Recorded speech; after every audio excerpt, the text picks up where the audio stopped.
چھوڑی جائے، اپنے حصے میں سمندر نہیں آنے والا، اپنے کعبے کی حفاظت ہمیں خود کرنی ہے، اب ابابیل کا لشکر نہیں آنے والا۔ حاضرین کرام، آج حفاظ کرام کی دستار بندی کے منظر کو دیکھ کر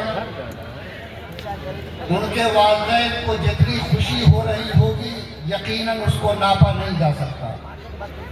اس ادارے کی خدمت کرنے والوں کو جو خوشی ہو رہی ہے اس کا بھی اندازہ لگایا نہیں جا سکتا، اور جن لوگوں نے اس ادارے کی دانے دلنے سکھنے مدد کی ہے اور جن کی ایک کوڑی بھی مدرسے کی تعمیر و ترقی میں یا حفاظ کرام کو اس منزل تک پہنچانے میں لگی ہے، یقیناً اس کی خوشیاں بھی بے انتہا ہوں۔ لیکن میں آپ سے بتاؤں کہ خود میں اپنے آپ کو جس جگہ پا رہا ہوں، میں اپنی خوشی کا خود اندازہ نہیں کر سکتا۔ مجھے یہ یقین نہیں تھا کہ ایک مدرسہ جو سمن پورہ کے ایک ایسی جگہ میں واقع ہے جہاں بیگھوں کے ناپ سے زمین نہیں ہے، ایک مسجد اور ایک بلڈنگ میں چلنے والے اس مدرسے نے اتنا فیض بانٹا ہے اور 138 حفاظ کرام چند سالوں میں تیار کیے۔ خدا کی قسم، اللہ تعالیٰ ان تمام چہروں کی حفاظت فرمائے اور اللہ تعالیٰ اس ادارے کی خدمت کرنے والوں کی بھی حفاظت فرمائے۔ آمین۔ میں دل کی گہرائیوں سے مبارکباد دیتا جناب بھائی قیصر خان صاحب، مدرسے کے ناظم اساتذہ کرام، وہ حفاظ کرام جنہوں نے چٹائی پر بیٹھ کر ان بچوں کے سینے میں قرآن اتارا اور سمن پورہ اور اس پٹنہ کے ایک ایک اس کلمہ والے کو جنہوں نے اس ادارے کی خدمت میں کبھی حصہ لیا ہے، اللہ آپ کی ایک ایک کوڑی کو قبول فرمائے اور اللہ ان حافظوں کو ہم سب کی نجات کا ذریعہ بنائے۔ آمین۔ میرے بھائی، ہمیں یہ بات سمجھنی چاہیے کہ اللہ کی ذات جتنی بلند ہے، اللہ کی کتاب کی شان بھی اتنی ہی بلند ہے۔ اللہ تعالیٰ نے اپنے اس کتاب کی نسبت میں بے پناہ اونچائی رکھی ہے۔ اللہ تعالیٰ نے اس کتاب کو جس نبی پہ نازل کیا، وہ نبی ساری دنیا کے نبیوں کا سردار قرار پایا۔ اللہ تعالیٰ نے جس فرشتے کے ذریعے قرآن کو اتارا، وہ فرشتہ تمام فرشتوں کا سردار قرار دیا گیا۔ اللہ تعالیٰ نے جس مہینے میں اس قرآن کو اتارا، وہ مہینہ تمام مہینوں کا سردار قرار پایا۔ اللہ تعالیٰ نے جس زمین پر اس قرآن کو اتارا، وہ زمین پوری دنیا کے لیے ام القری قرار پائی۔ اور اللہ تعالیٰ نے جس رات میں قرآن پاک کو اتارا، وہ رات شب قدر سے جانی جاتی ہے، اور آج بھی جب اس رات میں ہاتھ اٹھتے ہیں تو اللہ اس سے قبولیت کا وعدہ رکھتا ہے۔ میرے بھائیوں، ہماری ذمہ داری ہے کہ اس قرآن سے، اللہ کی کتاب سے جتنا میرا رشتہ گہرا ہوگا، اللہ سے اتنی زیادہ قربت نصیب ہوگی۔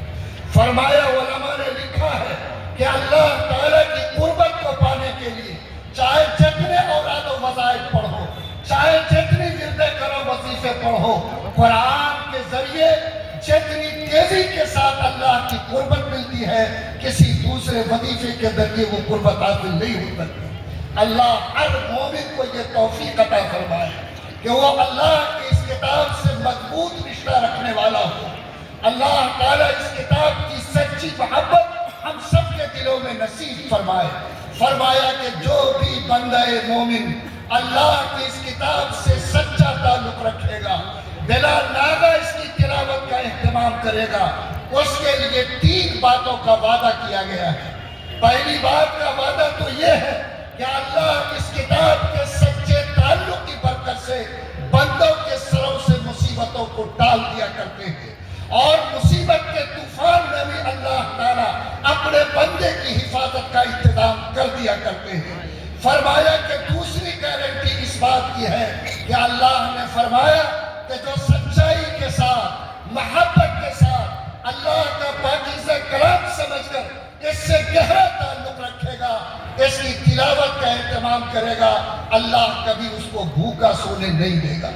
فرمایا کہ تیسری گارنٹی یہ دی گئی ہے کہ جو بھی بندہ قرآن کی تلاوت کا اہتمام کرے گا، قرآن پاک سے رشتے کو مضبوط رکھے گا، دنیا کے کسی کونے میں مرے گا تو اس کی موت ایمان پر ہوگی، غیر ایمان پر نہیں ہو سکتی ہے۔ اللہ کے بندو، ہم سب روزانہ دعا کرتے اللہ ایمان پر خاتمہ نصیب فرما۔ اللہ کے رسول صلی اللہ علیہ وسلم اور اسلامی تعلیمات میں اس بات کی گارنٹی دی گئی ہے کہ اگر بندہ سچا تعلق قرآن پاک سے رکھے تو جہاں کہیں بھی موت ہوگی اللہ ایمان پر خاتمہ نصیب فرمائے گا۔ قرآن کی نسبت میں کتنی عظمت ہے، اندازہ تو کر کے دیکھیے اور اس کو ناپیے کہ آج آپ کے بدن میں اگر کپڑے ہیں چاہے وہ 500 روپے میٹر کے ہوں اور اس کرتا پر کسی کا پیر پڑ جائے تو کوئی درد محسوس نہیں کرتا، لیکن اگر 30 روپے میٹر کا بھی جزو دان ہے اور قرآن اس میں رکھا گیا ہے، اگر کوئی اس پر پیر ڈال دے تو پورے گھر کے پیشانی پر بل آ جاتا کہ وہ کپڑا جس کا قرآن سے تعلق تھا تم نے کیسے پیر رکھنے کی جرات کی۔ ہر شخص اس چیز کو محفوظ کرتا ہے۔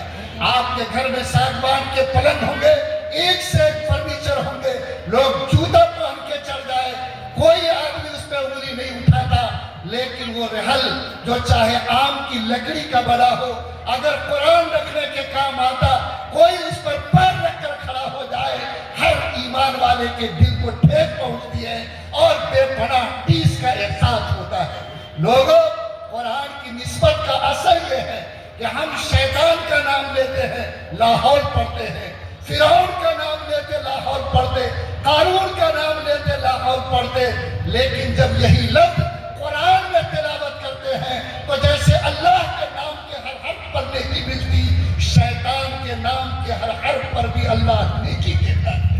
فرعون کے نام کے ہر حرف پر اللہ نیکی دیتا، قارون کے نام کے ہر حرف پر اللہ نیکی دیتا، صرف اس لیے کہ یہ نام قرآن میں شامل کر لیا گیا ہے۔ اللہ تعالی ہم سب کو قرآن سے سچا تعلق نصیب فرمائے، لیکن کہاں کہاں ماتم کیا جائے۔ آج آپ سے کہا گیا کہ اتنی ساری تقریروں کے باوجود، تحریکوں کے باوجود، ایمان والوں کو جگانے کے باوجود حافظ قرآن بنانا تو اصل، لیکن آج ہماری قوم کے لوگ اپنے بچوں کو کسی چٹائی پر بٹھا کر کسی معلم کے ساتھ چھوڑ کر کے آج بڑی تعداد وہ ہے جو قرآن تک نہیں پہنچا سکی ہے۔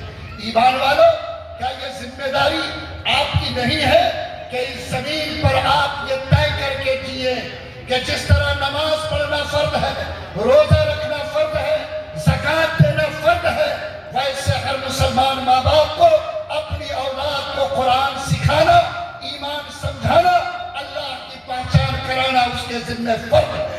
اور اگر کوئی باپ یا ماں اپنی اولاد کو اس نعمت سے محروم رکھتا، وہ جان لو جیسے زندگی بھر کا بے نمازی اللہ کی عدالت میں مجرم بن کر کھڑا ہوگا، ویسے وہ ماں باپ بھی مجرم بن کر کھڑا ہوگا جس نے اپنی اولاد کو قرآن کی روشنی سے محروم رکھا ہوگا۔